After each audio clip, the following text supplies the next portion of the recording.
Salut tout le monde, dans cette vidéo je vais parler d'un sujet qui n'est pas très connu du grand public et pourtant il devrait concerner près de 2 millions de foyers chaque année. Aujourd'hui je vais vous parler du carnet d'information du logement ou CIL pour les intimes. Alors c'est quoi exactement un CIL?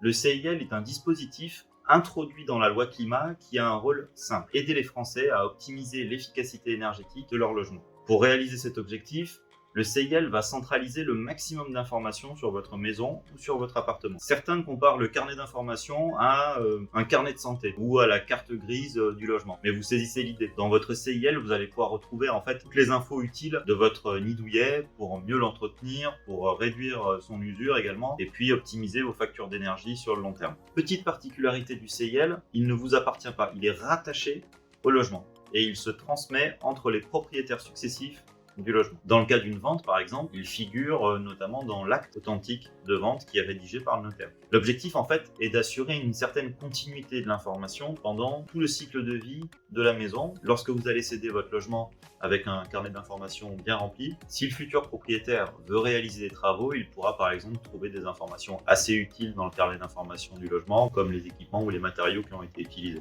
Ce qui peut être plutôt utile pour l'artisan qui va travailler dans ces pièces-là. Alors je vous vois venir, vous devez vous demander si le carnet d'information ça vous concerne, si vous faites partie de ces fameux 2 millions de foyers chaque année qui vont être concernés, et puis surtout à partir de quand ça commence. La date à retenir, c'est le 1er janvier 2023. Si vous faites construire une maison ou vous emménagez dans un immeuble dont le permis de construire est déposé après le 1er janvier 2023, alors il y a toutes les chances, et c'est même en fait une obligation, que vous déteniez un carnet d'information du logement. Même chose si vous avez décidé de réaliser une rénovation substantielle dans votre logement, c'est-à-dire qu'il y a un impact significatif sur les performances de votre logement, alors à ce moment-là, c'est la signature du devis des artisans qui fera foi, ou à défaut, la date de début des travaux. Si c'est après le 1er janvier 2023, alors vous serez obligé d'avoir un carnet d'information du logement. Alors maintenant, vous allez me dire, ok, carnet d'information, dans le carnet d'information, il y a information, c'est quoi ces informations qu'il faut mettre exactement dans le carnet d'information? Ouais, c'est pas faux. Avant de commencer, je tiens à préciser que dans la description, il y a une petite liste de tous les éléments que je vais citer maintenant, et qui sont les éléments à faire apparaître dans le carnet d'information. C'est une bonne liste, donc je vous recommande de la télécharger, comme ça vous l'aurez en pense-bête.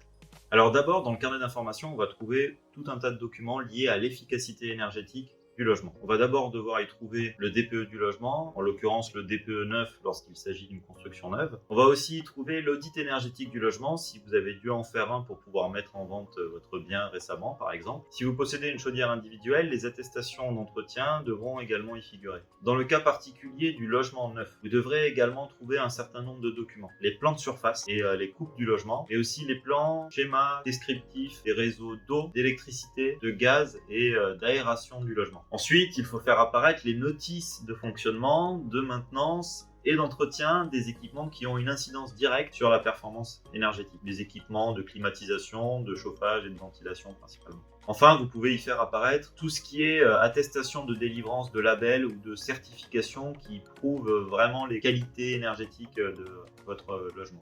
Il y a en plus des documents la liste des matériaux et des équipements qui ont aussi une incidence importante sur l'efficacité énergétique du logement. Évidemment, cette liste pourra être plus ou moins bien remplie selon le type de carnet d'information qui aura été choisi. Donc voilà pour le contenu, ça fait quand même pas mal de choses, surtout que généralement ça va être l'entreprise de travaux qui va être chargée de remettre ces éléments-là aux propriétaires et ils vont devoir être remis avant la réception des travaux. La bonne nouvelle, c'est qu'il existe déjà sur le marché des solutions numériques qui permettent d'éditer des carnets d'information du logement puis de les fournir aux propriétaires. Pour conclure, je tiens aussi à préciser que certains carnets d'information du logement apportent des services supplémentaires qui ne sont pas forcément du fait de la réglementation. Il y a par exemple certains carnets d'information qui vont vous envoyer des rappels d'entretien sur certains équipements, parfois même avec des astuces de grand-mère pour le nettoyage de base. Certaines vous permettent aussi de suivre votre consommation d'énergie, c'est-à-dire que vous allez pouvoir suivre votre électricité, votre eau, votre gaz, quel que soit votre abonnement, depuis une application mobile. Pour l'avenir, on parle d'un outil qui est vraiment un super vecteur, je trouve, de sobriété, et puis qui pourrait inciter aussi à la rénovation et faciliter grandement l'organisation de travaux. Si vous travaillez dans la construction et que vous vous demandez justement, en ce moment, voilà, le 1er janvier 2023 arrive, je ne sais toujours pas quel carnet d'informations je vais fournir à mes clients, ou si vous êtes un particulier en autoconstruction qui est dans la même situation, eh bien j'ai une solution qui s'appelle Mon Suivi logements. C'est un carnet d'informations que nous développons depuis près de 6 ans, qui équipe déjà plus de 120 000 foyers et qui est distribué par plus de 200 constructeurs et promoteurs dans toute la France. Donc, on maîtrise très bien ce sujet-là et nous pourrions vous accompagner sur vos projets à venir. Avant de vous laisser, un petit rappel pour vous dire que dans la description, il y a en téléchargement une liste de tous les éléments qui doivent figurer dans le carnet d'informations. Voilà, si jamais ça peut servir. Et je vous dis à bientôt pour une prochaine vidéo.